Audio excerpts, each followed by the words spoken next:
Welcome into Rupp Arena and the Kentucky Lions Eye Foundation Mr. and Miss Basketball Candidate Reveal. Yeah. I'm Christy Thomas with the UK Sports Network. This is Brian Milam with WKYT out of Lexington. We are thrilled to be inside Rupp Arena.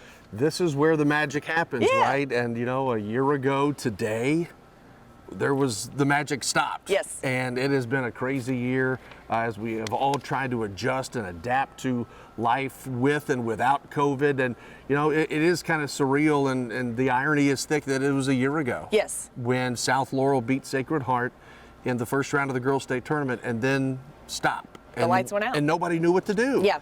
And it's been, you have to credit the KHSAA for what they've had to endure and the changes they've had to make over the last year. No question. You know, I think really how bizarre it is to think that that's been a full year. I feel like we were just doing this, as a matter of fact. We were just talking about Mr. and Miss Basketball, but so much has happened since then. To your point, the boys tournament never even got to happen. We are on this floor, really symbolically, I think, more than anything, to just say that it's back. I mean, basketball is back, and it's been back a little different for some teams than it is others. You cover mainly the 10th, 11th, 12th regions in this area, but a lot of teams have really still had to deal with all this. Some have played a lot of games, some haven't played very many. What a strange thing for you guys as well, too. Well, it is. You know, some schools start this date, and then there's other teams that had to wait. And the Jefferson County Public Schools didn't start until February. And so they were trying to get as many games in as they can. But then you also see schools in Lexington, Western Kentucky, Eastern Kentucky. Well, you have to take 2 weeks off because there's been a positive case. And so there has been, as we know, with the regular season ending tomorrow and Sunday, a lot of schools started to shut it down to make sure they are in the best spot to get here if they can. Well, your athletes missed it last year. You don't want them to miss it this year. There's no question about that. So these schools pulling out all the stops, and really, you mentioned it, the KHSAA really working so diligently and so hard to make this tournament happen. I'm thrilled we're even talking about it. I'm thrilled that we're even talking about that this thing could really go and could really happen. I think these kids deserve it. They certainly deserve it. I mean, last year, forever in the history books for 2020, there's not going to be a champion crowned. By gosh, we are going to crown a champion, 2 of them in 2021. Yeah, that's right. And so we're going to reveal who the players of the year are for each region. They will be your Mr. and Miss Basketball candidates, and then we're going to rejoin you again in April after the tournaments and tell you who the winners are once those ballots have gone out and everyone can cast their votes. So we'll tell you that this, again, would normally be a huge event. There would be a dinner, and it would be a really big thing.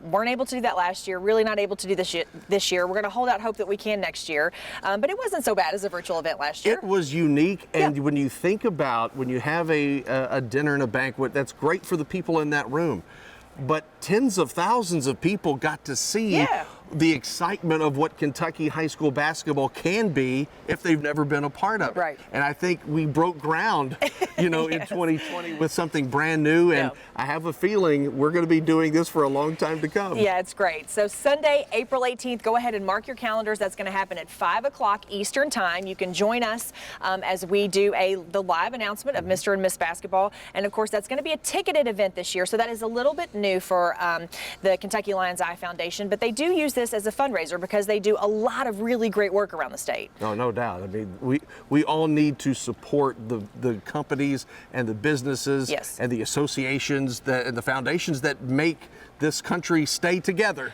in a crazy time that we've been in, and the Kentucky Lions Eye Foundation, they've done it for years and years and years. Yeah, they make this this award possible. So you can purchase tickets in advance of the event. The deadline to purchase is going to be on April the 15th.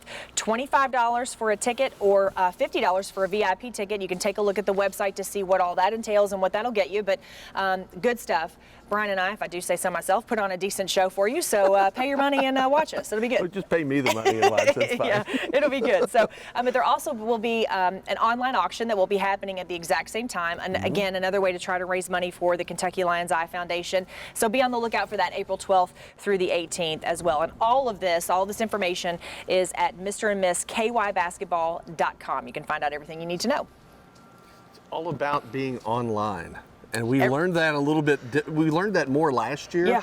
But I was impressed. I can't remember the exact number of our virtual show last year, but I'm telling you, we started something brand new that I guarantee you in the future other states are going to copy because of what we did. And that's nice. And hopefully we can get back to the banquet. And then when we do the banquet, that is broadcast all over the internet also. I agree with you. I think it's great. So it won't just be Mr. and Miss Basketball that we are acknowledging in that broadcast, though, as well, too. A couple of really, really cool awards that are also sponsored by the Lions Eye Foundation as well, too. Among other people, the Ralph Beard Lifetime Achievement Award, the Founders Coaching Award, the Kentucky All-Star Hall of Fame induction, the Bill Kitely Award. I love that award. I think anybody that knows Bill Kitely and his tie to Kentucky understands that that's a very special award. Donna Murphy Award, Wawa Jones, and then we'll acknowledge the KHSAA regular season stat winners. So oftentimes those are not our candidates and end up being someone else. Yeah, and because it's not just about Mr. and Miss Basketball. That's the meat of what we're getting to. But there are a lot of teams, a lot of players that, for one, won't win a major title individually. They won't play here for a state championship. But it's the part of that makes Kentucky high school basketball so great. It's the heart and soul. It's not just one or two players and a handful of teams. There's a lot of kids that have dreams of playing high school basketball. Yeah, no doubt. Well, and the other thing that you mentioned about this Kentucky basketball being so unique and so interesting, you'll be a part of this as well, too, which is the KHSAA Draw Show. So we'll know, that doesn't happen in other places where you just draw regions and see. It's a seeding situation. Doesn't happen with Kentucky. We did it 2 days ago, and everybody, it's one of the days of the year. Yeah. Everybody huddles around the TV. They break out the brackets and say, oh my gosh, we have a chance to do this. Oh gosh, we drew that region. Yeah. Or they drew us. Right. So it's one of those days that everybody huddles around the TV. Glad to do it. And it's a loaded bracket, depending on how you look at it. Yeah, for sure. Absolutely. All right, so before we get to it and get going, we want to thank a lot of people, of course, the Kentucky Lions Eye Foundation, but in addition to Morgan Stanley, Larry Pusateri, UK Healthcare Advanced Eye Care, the Louisville Downtown Lions Club, Lexington Lions Club, Republic Bank, Strothman and Company, Bluegrass Orthopedics, Balfour, and of course Prep Spin. That's who's working behind the cameras to make all this happen. And really, without Prep Spin, I'm not sure we could have gotten on the air last year and done this. That's true. And there's a lot of, and because of Prep Spin, and I was telling William earlier, he did something years ago that other people are starting to copy now. Yeah. So pressure's on the king of stream to stay one step ahead, but he does a heck of a job. And Prep Spin, and it's everyone involved. They do something that you could hold on to. When we played, games weren't on there was no internet. There was nothing like that. So we still kind of watch those old VHS tapes or DVDs. They can see this for the rest of their lives, whatever they want. Thank goodness. Thank goodness for Prep Spin. So yeah, this was a great partnership last year and certainly continuing this year. So proceeds are going to benefit the mission and all of the programs associated with the Kentucky Lions Eye Foundation. So we want to make sure that we mention that to you guys as well and know that we certainly appreciate all that they've done to make sure that this event still takes place regardless. So, all right, so here are the 2021 Miss Kentucky basketball candidates, starting with Region 1. We'll go through 16. First up, Region 1 candidate and Player of the Year, number 11, Kaysen Connor. She's a guard at Marshall County High School. And we're telling you last year's stats because really more teams have gotten more games in last year, averaging nearly 16 points per game, shooting 81% from the line last season. Our Region 2 candidate and Player of the Year is Sadie Worth, a guard at Henderson County High School, wears the number 15 for the Lady Colonels. Scored 315 points last season, averaging 4.5 rebounds a game this season. Coming out of Region 3, candidate and Player of the Year, number 22, Aaliyah Mucker from Breckenridge County. She's a forward for the Lady Tigers and averaged 12 points per game, shooting 80% from the line. Led her team in rebounds with almost 7.5 per game. Let's move to Region 4. Candidate and Player of the Year is a Lady Raider, Lucy Patterson, a guard forward from Warren East High School. Led her team in scoring last season, 17 points a game, shot 71% from the line, 8.5 rebounds per outing. All right, Region 5, God's country. You know that. That's down where I'm from, my neck of the woods down there. So our candidate and Player of the Year out of the 5th region is Ella Thompson. She's a forward at Bethlehem High School. She led her team in scoring and rebounds last season, 568 total points for her and averaging nearly 9 rebounds a game. Now we get to the real God's country, right. Region 6. We go to Crumbs Lane, Shively, Kentucky, for the Region 6 Player and Candidate of the Year for the Butler Bearats. You know, that's Tierra East. She averaged 13.5 points last year, 71.5% at the free throw line. And hey, like if you get God's country, I get a little bit too. The Fighting Brian Milans, right? That's just so you all know. It's an alum right here. So very proud, no doubt. All right, Region 7 candidate and player of the year, Taylor Price, a forward at Central High School, wears number 25 for the Yellow Jackets and averaged 12 points per game last season and just over 5 boards. And Central has had a heck of a year this year. Candidate and player of the year for Region number 8 is Brenna Blackburn from South Oldham High School, a forward for the Lady Dragons and was the leading scorer for her team a year ago. Averages 75.5 points a game from the 75.5% from the free throw stripe, setting a school record with 73 made threes. Not that ain't bad. bad. Yeah, that's a sharpshooter right there. Our Region 9 candidate and player of the year, number 3, Bree Crittenden, a guard forward from Ryle High School. We know a thing or two about Ryle, don't we? They won it last year. Yep, so here we go. All right, she led the Lady Raiders in scoring with 512 points last season, averaged 78, almost 79% from the free throw line. And we move to Region 10 for the candidate and player of the year is Maya Meredith. Wears the number 5 for the Scott Lady Eagles. Last year, Maya played only 1 game, had a knee injury, but her sophomore season, she was at a 25 point per game clip. 78.7% from the free throw line, 8 rebounds a game, leading the team. Moving on to Region 11, the candidate and player of the year is Brooklyn Miles, a point guard from Franklin County. She led the Lady Flyers in scoring with 738 points last season. That's almost 22 per game average. She's heading to the University of Tennessee. In Region 12, Macy Blevins, a guard for the Lady Cards of Wayne County High School. She's the Region 12 candidate and player of the year. Blevins leading her Lady Cardinals in scoring, 21 points per game, 8 rebounds an outing as well. Moving on to Region 13, it's the candidate and player of the year, Micah Seiler. She wears number 4 for those Williamsburg Lady Jackets. She averaged 14 points per game, shot 72% from the charity stripe, averaged 8 rebounds a game. That was, of course, last season. In Region 14, we go to Boonville, Kentucky. The Owsley County Lady Owls, number 1, Lexi Lynch, a point guard for Owsley County, leading Owsley last year, 618 points during her junior season, 6 rebounds, and being the point guard, she can dish the rock. Region 15 candidate and player of the year, Katie Moore, wearing number 12 for the Lady Jaguars at Floyd Central High School. Moore led her team in scoring last year with 19.8. You know what? I'm going to call that 20. I think 19.8 per game is good for 20. Averaging 67% from the free throw line, and then led her team in rebounds, and I'm going to call this 10. 9.9 rebounds per game. That sounds like 10 to me. And our final candidate and player of the year from Region 16 is number 14 for the Boyd County Lady Lions, Harley Painter, and she is a scorer, a shooting guard for Boyd County, leading the Lady Lions in points, rebounds, 22 points per game, and 8 rebounds a contest.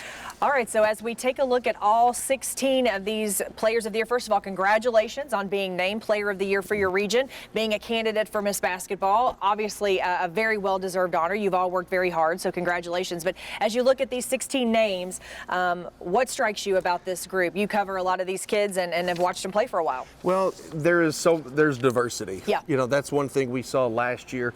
You would see the 5'2" point guard, and you would see the 6'2" post player. You see all kinds of different styles, and that's one thing I love. You know, last year Ryle got the Miss Basketball. They're trying to do it again with Bree Crittenden, and if that was to happen, it would only be the 2nd time ever. Sacred Heart with Crystal Kelly and Carly Ormerod, they didn't do too bad. That was quite a run. For Sacred Heart, and so we'll see if history does repeat itself, but it's a balanced field like they all are. Yeah, and I think that, you know, being able to see, to your point, we talked about it earlier, sometimes you'll see these candidates in the state tournament, and sometimes you will not. So I think those players that you do have a chance to see here at Rupp Arena have a great opportunity. But I love the fact that you don't have to get here to be able to be considered one of the best in the state. In this case, you are the best player. Yes. You don't have to be on the best team. Right. And we have seen winners of the award, Mr. and Miss Basketball, over the years, not necessarily play on a championship caliber team. even though they have championship caliber skills individually. So let me ask you this then too, and this obviously would go for the boys as well too, but you know, when you think about coaches and media voting for an award like this in a season like this where you may not get to see players play as much. How is that? How do you see that playing out this year? It's going to be interesting. The one thing we have seen a lot of over the last couple of years is schools start to stream these games, either through Prep Spin, through their own individual social media network at school. They have found a way to get attention onto themselves. So it is difficult because a lot of people in the eastern side will never see the western side and things in between. And certainly what we have seen in the past, it does help if you live in an area where there is a solid television network or those players sign with major schools across the country. Yeah, it's not easy, and it's certainly not the players' fault. This is again a situation like we've never seen before. That's right. But we'll certainly make the voting very interesting. But congratulations to all 16 of these Miss Kentucky basketball candidates, and we can't wait to see what the future holds for you. So, all right, moving on, let's go to the boys. Turning our attention now to the fellas in the class, our 2021 Mr. Kentucky basketball candidates, starting with Region 1 going through Region 16. And starting with Region 1, we do have co-candidates and players of the year. I'll get started here with Noah Dumas, a guard at McCracken County High School, scored 458 points for the Mustangs last year. That was good for almost 14 points per game. And staying in Region 1, the co-candidate, co-player of the year, Zion Harmon, a point guard for Marshall County, the Big Orange out of the Big West. Harmon leading his ball club a year ago, 25.5 points per game, and he was solid at the charity stripe, 85%. Candidate and player of the year for Region 2 is number 33, Destin Allen, a guard at Webster County. Played in every single game for the Trojans last season, averaging 13 points per game, and led his team with 6.5 boards per game. Let's begin in Region 3 with Nash Devine. Great name for a point guard out of Muhlenberg County, leading the Mustangs in scoring. And that's a theme with a lot of these players, leading in scoring with 15.3 a night and 82% from the free throw line. Candidate and player of the year for Region 4. Congratulations to Isaiah Mason, who wears number 1 for the Bowling Green Purples. He led his team in points and rebounds last year, averaging just over 16 points per game and just over 9 boards a game. And as we move to the Region 5 candidate and player of the year, he wears number 2, Jaquias Franklin of E-Town. The Panthers' top scorer at 21.5 points per game, 75% from the free throw line, 5.5 rebounds a night. On to Region 6, candidate and player of the year, guard Devin Perry from DeSales High School. Perry played in Florida during his junior season last year, has averaged 20.5 points per game with the Colts, wearing that number 2 jersey. So that's an interesting situation there, a transplant here from Florida coming in and playing some good Kentucky basketball. And DeSales has been solid all year. In Region 7, one of the traditional powers, Male High School, and they've got a young man named Cameron Pope, who is a shooting guard for the Bulldogs. 11 points a game for Male, 62% at the line, but Male, that name carries a lot of weight with people. Indeed, it does. All right, so candidate and player of the year for Region 8, Kelly Neese wears the number 3 jersey as a guard for the Simon Kenton Pioneers. Neese was the leading scorer for his team last season, averaging just over 19 points a game and shooting almost 80% from the charity stripe. Now in Region number 9, candidate and player of the year is Sam Vinson, a guard for the Highlands Bluebirds. He wears the number 3 jersey for Highlands, averaged 24.7 points per game, leading the team in scoring, leading the team in rebounds, and when you're a guard and you can do that, that's a pretty good day at the office. A nice combo there. Candidate and player of the year for Region 10 is number 3, Grant Profit, a guard for the Scott High School Eagles. Grant was the leading scorer for his team last season, averaging 20 points per game, making almost 86% of his free throws and averaging just under 6 rebounds per game. We move to Region 11. Candidate and player of the year is Ben Johnson, the scoring machine from Lexington Catholic. Led his ball club in scoring a year ago, 25.5 points per game, solid across the court, and is Lexington Catholic's new all-time scoring leader. Candidate and Player of the Year from Region 12, Cade Grundy. I don't know, that's a pretty good name there too. Grundy, a guard, wears number 3 for the Somerset Briar Jumpers. Last season, he was the leading scorer for his team at just over 18 points per game and almost 77% from the free throw line. And also Somerset's first 2,000-point scorer in history. How about that? Region 13, Candidate and Player of the Year, Javante Turner is a guard at Knox Central High School, wears the number 14 jersey for the Panthers, leading KNOX last year in scoring at 22 points a night and 6.5 rebounds a game. Candidate and Player of the Year for Region 14 is Jazz Johnson from Wolfe County. I don't know, I'm liking all these names, so maybe that's the ballot. It ought to be for the best name. Jazz is a guard who averaged almost 16 points per game and 6 rebounds per game last year for the Wolves. We move to Region 15, Candidate and Player of the Year, Isaiah May, a guard at Johnson Central High School, wears the number 4 for the Golden Eagles, and May led the Golden Eagles in scoring and rebounding a year ago, 21 points a night, 6.5 rebounds. Solid at the line too. A lot of these players, great free throw shooters. Listen, that just says they're good fundamentally. Candidate and Player of the Year for Region 16 is Mason Moore from Rowan County. Moore led the Vikings in scoring and rebounding, averaging almost 25 points per game and 10 rebounds. How about that? Averaging a double-double there. And then from the charity stripe, almost 84% for the season. So there you have it, all of the candidates for Mr. Basketball for 2021. I got to ask you, first of all, what stands out to you? But the second question, or the second part of that, would be how interesting to have teams or players from the same school, to have girls and boys. Yeah. I think about Scott High School. I mean, that's pretty good. You know, you got something good going in your athletic program there. It's not just weighted one side or the other for the girls or the guys. It's a complete program. Something else that also stands out is when we go through these names, some of these players are going to sign college, already have, for other sports in basketball. Incredible. And their Player of the Year, Cade Grundy, is going to play baseball at Louisville. You've got Mason Moore, who is a D1 baseball prospect and is going to come to Kentucky, it looks like. So there are so many players that have great athleticism across the board, not just in basketball, but we're also seeing out of this list scorers, all-time leaders at their school, and also some players who are leading their school in a year where they haven't been to the state tournament in a long time, like DeSales.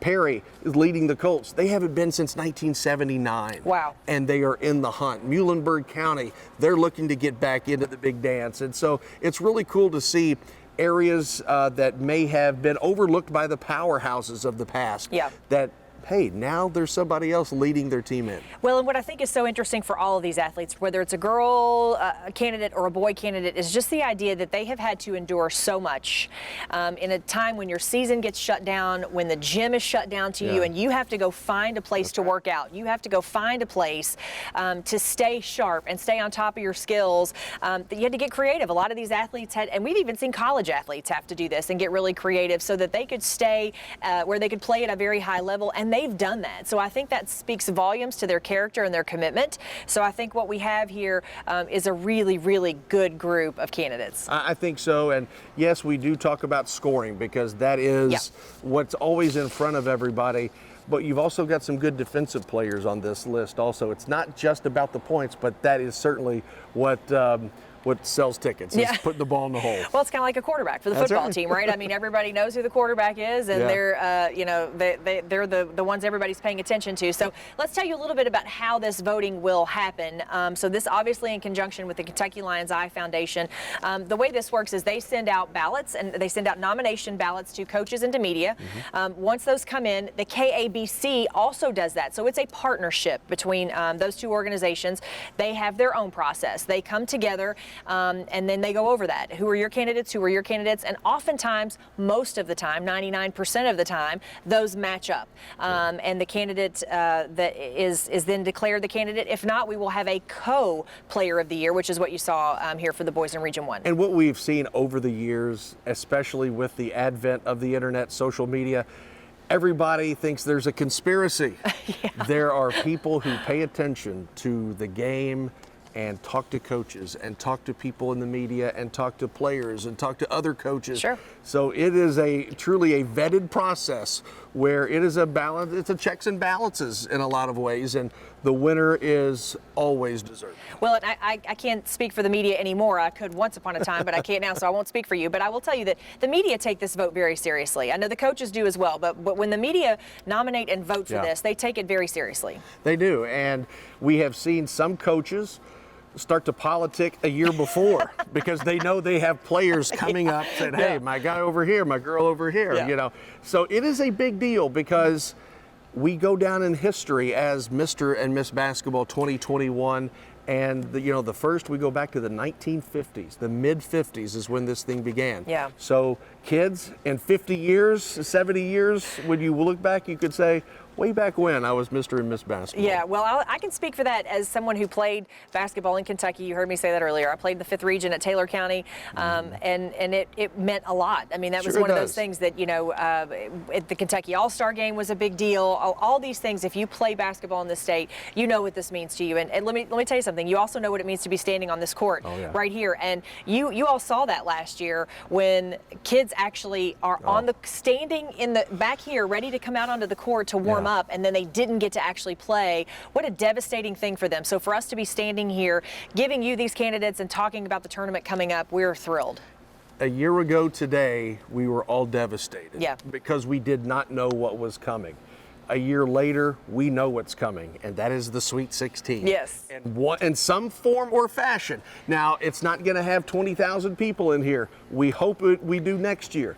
But we are going to crown a champion, and that is the most important part. I'll tell you, if you're like me, you'll take it. You'll take it every day of the week under those circumstances. I've said that about football. I'm a huge football fan, love college football, and worked with the University of Kentucky football team and said, I don't care if they tell me I have to go watch it in a closet on a computer. That's what I'll do. I just want them to play football. So I feel the same way about this tournament and about basketball. And again, kudos to the KHSAA for pulling out all the stops and really trying to make this happen. And not just the tournament, but the season at all. To be able to happen. And I'll tell you right now, when it's time to vote for the Kentucky Sports Person of the Year next year, Julian Tackett is going to be on my top 10 list because of what he and his entire staff have had to do. Hallelujah, basketball made it through a season which was a little different, but we made it. And so now we crown Mr. and Miss Basketball in a couple of weeks. Yeah, it's going to be a lot of fun. We want to say thank you to all the folks at Rupp Arena for allowing us to come in. They turned on the lights for us and everything, even unlocked the door and let us in. They just let us shoot. Shocking. But we appreciate all the folks at Rupp Arena for letting us come in and shoot and do something so special here on this floor. And we appreciate all of you for watching us and following along with us. Best of luck to all of our candidates for Mr. and Miss Basketball. We can't wait to see how this all shakes out. We also can't wait to have you join us on April the 18th. So again, be sure to go to Mr. and Miss KYBasketball.com to find out all kinds of information about the online auction for the Kentucky Lions Eye Foundation, as well as how to buy and purchase tickets so that you can join us on April the 18th at 5 p.m. Eastern Time. So, Brian, thanks so much for joining me. Thank you. Looking forward to it. Doing it again. It's going to be great. We'll see you on April the 18th.